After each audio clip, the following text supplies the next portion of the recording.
So thank you so much for coming through to our game preview over here for the Miami Dolphins versus the Houston Texans. Thank you, thank you, thank you so much.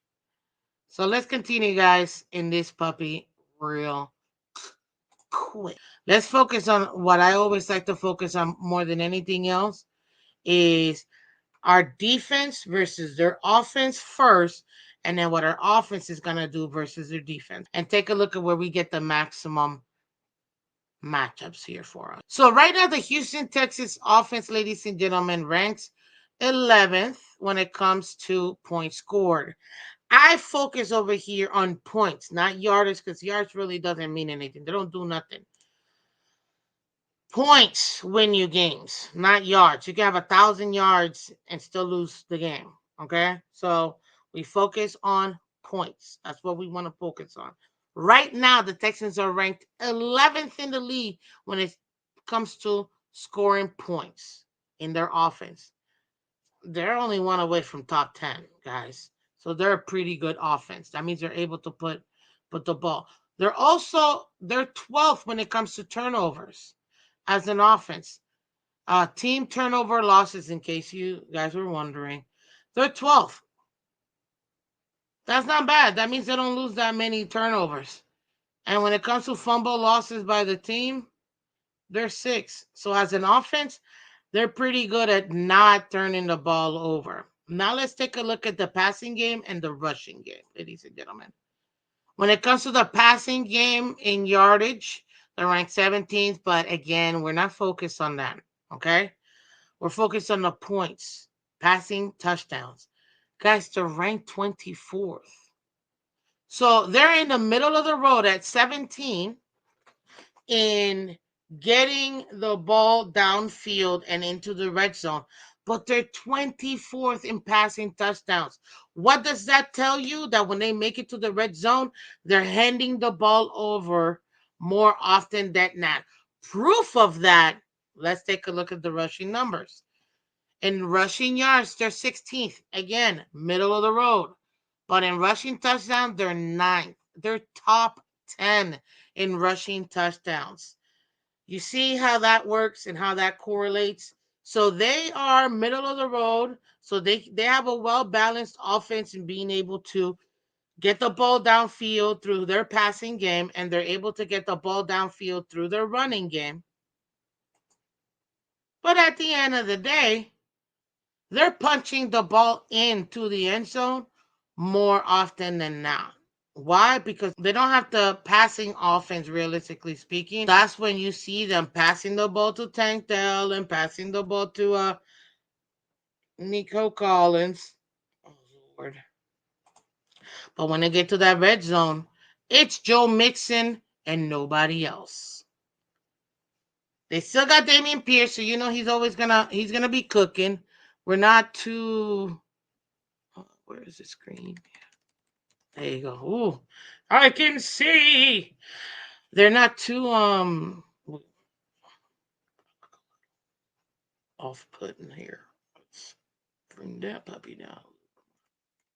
Okay. Mm. Yeah, that's good. That's what that means. The Texans are mid. Yes, actually, in their offense, they are literally mid. But when it comes to scoring points, they're a much better running, scoring offense than they are passing. Much better. I'm curious to know how many points they averaged in the last 5 games. I just told you. I did a quick math in my head, around 25 points. That's, if you take a look at the last 5 games for them,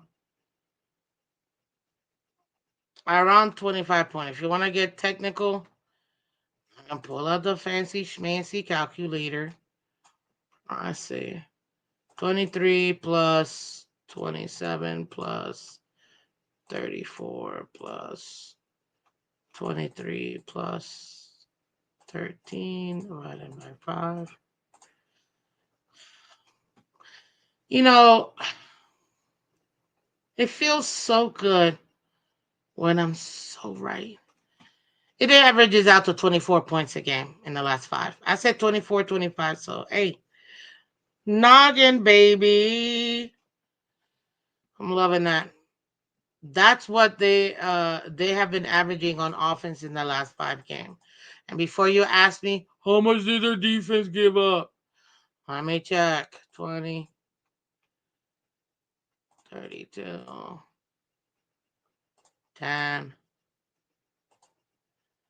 26, 21. Divided by 22 points. So they are one field goal higher than what their defense is giving away. Okay? There you go. Let's go back to this puppy here. The Texans offense right now, just like I showed you guys, 27 degrees. No.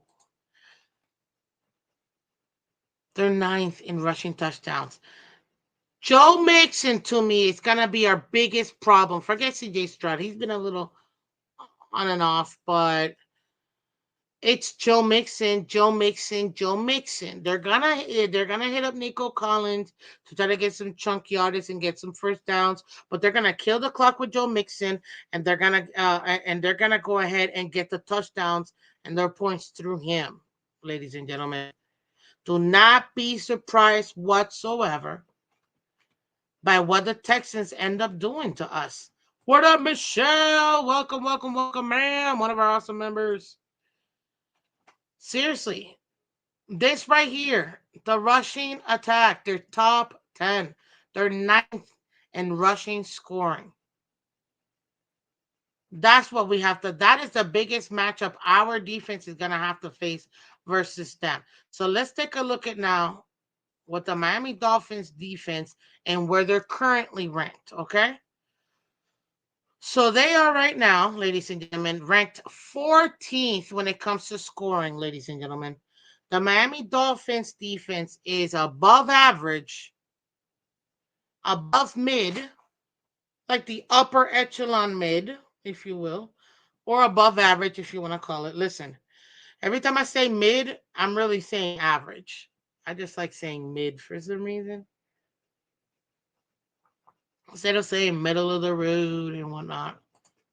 I don't know. I like it. So right now it's ranked 14th in scoring allowed. They're ranked 9 in yardage allowed. Let's take a look at where that ranks. Now, that's pretty decent numbers, guys. Top 10 in yards not allowed, and top 15 in points not allowed. That's good. Just above average. But when it comes to turnovers and getting fumble losses or forcing fumbles, we're 23rd. We have to, we're not getting interceptions. We're not getting pick sixes. We're really not being advantageous or having active hands or forcing fumbles. We have to continue to do that. Now, when it comes to the passing game, the Miami Dolphins defense in yardage is 11th best in the league in not allowing yardage to happen. But more than anything else, they're fifth in the league when it comes to points against. Fifth in the league, guys. That means that they're not allowing teams really beat them in the passing game when it comes to scoring. So you may be able to get the ball down the field. It's not going to be easy, but you're still able to get the ball down the field. But when you get there, they clamp down. That's secondary with the corners and with the safeties that we got that are alive. Um, we've been able to go ahead and do it. Kendall Fuller being back, he's been helping out. We already know Kader Cohen in that nickel position, Ramsey as well in the opposite side of Fuller. And also, unfortunately, we still got Poyer, but really I prefer Elijah Campbell over him at this point. And Javon Holland as well as our safety. We are seeing some sprinkle of Patrick McMorris and Saran Neal. But that's essentially our secondary, and they've been performing well against the passing game. Now, granted, I can already hear, I'm not even going to read the chat. That's because they've been playing bumps. Good. That means they're doing their job. When you're playing an inferior team, you're supposed to beat that team.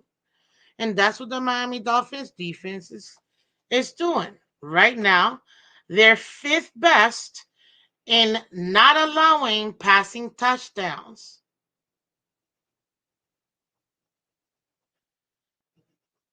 Of course. See, a key example. Of course. Keep the same energy you keep for the offense. I literally just said that. See, I can be objective. Some people are just triggered. But anywho, it's the same thing I would say with our offense when we take a look at our offense. Yeah, we may be doing this, but it's been against bad teams. That means that the team is doing it. We act like nobody plays bad teams in the league and they all play elite teams. No. Everybody has to play their schedule, and you're always going to be playing against bad teams. There's only 6 teams in the league that you can say they're not between both conferences in total. There's only about 16. I would say more like 4 true elite teams. 4 teams. Then you got your middle of the road teams where you got an extra 8 teams. Then everybody else is a bum. That is how the league generally tends to play out season by season. Hit that like button, guys. Hit that like button. We need 10 more likes, guys. Hit that like button. I'm going to end this poll.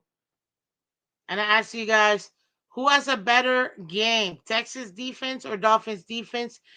58% of you guys said Dolphins defense who has a better game? 58% of you guys said Texas defense is going to have a better game. 41% of you guys said the Dolphins defense. So we got to see. We got to see. Tonso gets flagged a lot too. We got to see. We got to see. When it comes to the running game, ladies and gentlemen, when it comes to yardage, the Miami Dolphins defense so far is 7th in the league in not allowing rushing yards. That bodes well with an opposing rushing attack. What does this tell me based on both 7th ranked in yardage, 11th in the rushing game, and ranked 11th in the passing game? That we focus more on stopping the run than we do the passing game. That's what that means. We're essentially daring the opposing quarterback, you're going to have to beat us.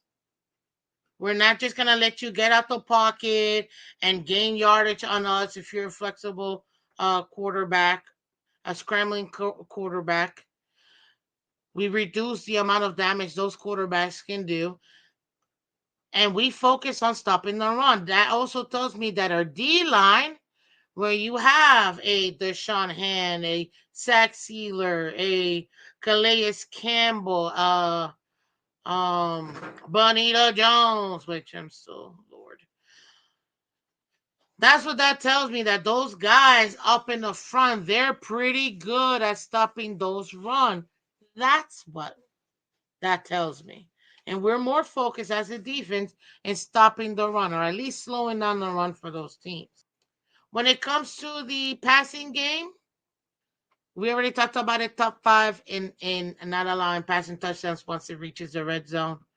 When it comes to rushing touchdown, one thing I will have to say we got to get better at. We can slow them down if they're trying to get the ball downfield through their running game. But once they hit that red zone, they can punch it in on our D-line. They can punch it in on our guys. Now, one of the major things that we complain is how, oh my God, we've got a million missed tackles. 85. 85 or 84? Yeah. 85. We're ranked 10th in the league. 10th worst team. Kansas City's worse than us. So this is what this is telling you. That right now our defense, based on the games we've played and who we've played, we slow them down in the run game, but when they get to the red zone, teams can punch it in on us. That's frustrating.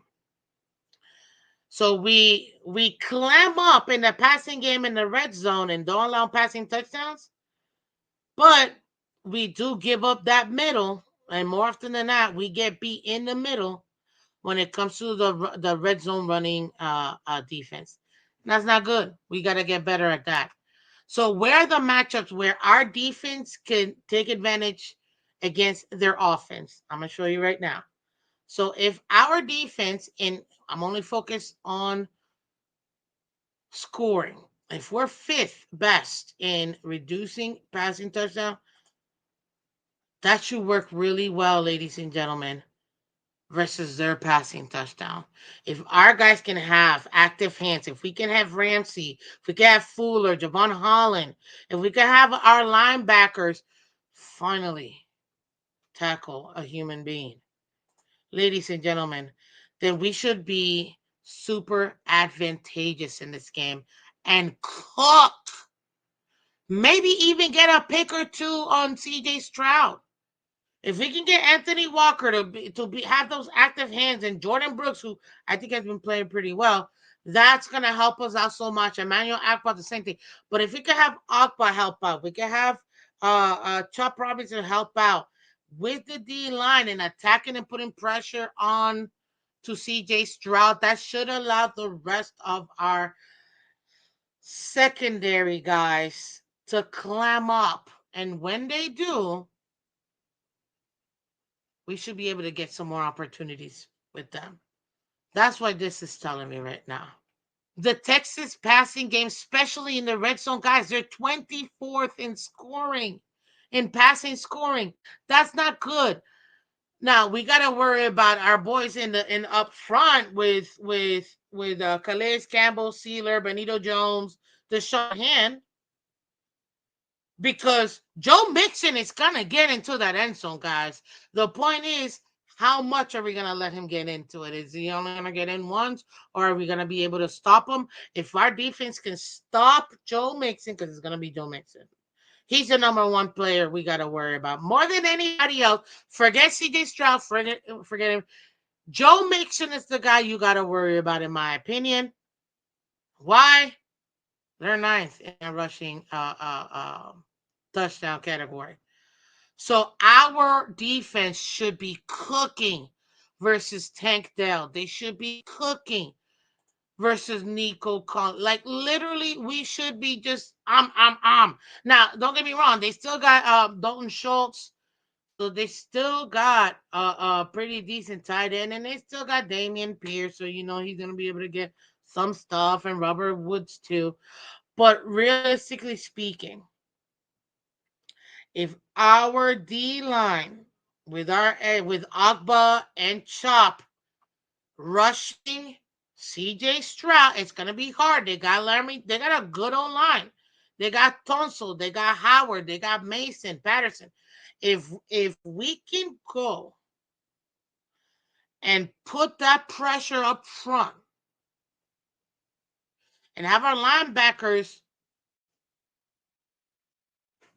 shoot those gaps where we minimize Joe Mixon's attacks, specifically in the red zone, we're gonna have the best opportunity versus them. Well, we're gonna need more than anything else. We're gonna need Ramsey to step up. In my opinion, right now Ramsey has been getting a little cooked. We're gonna need him to step up. Our defense, that's a passing game. So our goal, ladies and gentlemen, especially in scoring, we hold the advantage when it comes to scoring. We're ranked fifth in the league in not allowing passing touchdowns. So we got to take into advantage because they're 24th in scoring passing touchdowns. When it comes to rushing touchdowns, we're 13th. We're 13th best in allowing rushing touchdowns. They're ninth best in getting rushing touchdowns. So there's not that much difference. That's where the real matchup is that's the real concern right there. It's gonna be on that D line and Joe Mixon and our linebackers being able to pick up guys who are gonna be blocking for him, especially if They got a good old line, and those old linemen, they can get up and they can get those secondary tackles. So if we can, they're gonna allow him. He's great shooting the gap specifically between the tackles. If it's that A or B gap, it doesn't matter. Joe Mixon's got a great view, and that O line works really well with him. And the thing is, he does this too. Kind of reminds me a little bit of Le'Veon Bell, when he did it with Pittsburgh. He can give you a little bit of hesitation prior to shooting that gap, which will confuse the timing of the linebackers, and hopefully we don't just let this man go off on the 20-30 yard run, specifically more than anything else during the red zone, because that's the main concern. And that's our defense versus the offense. So I think that we have a great matchup with our secondary versus their passing game. I think we're going to be good. I'm not worried about them. I think Javon Holland is gonna finally produce for us more consistently. But I do expect I expect Kendall Fuller, and Ramsey to be draped all over Tank Dell and Nico Collins, because we're gonna need that. And the matchups are ripe for the taking for our guys. They are ripe for the taking. So they should be eating left and right, ladies and gentlemen. And guess what? Even in the passing game, guys, Texans are 15th. They're mid. They're literally average. That means they give up. They give up intersections. So we gotta do it. We gotta take advantage of it. The toughest matchup is gonna be Joe Mixon with our D line, period, and our linebackers. That's really what we gotta worry about for our defense versus their offense.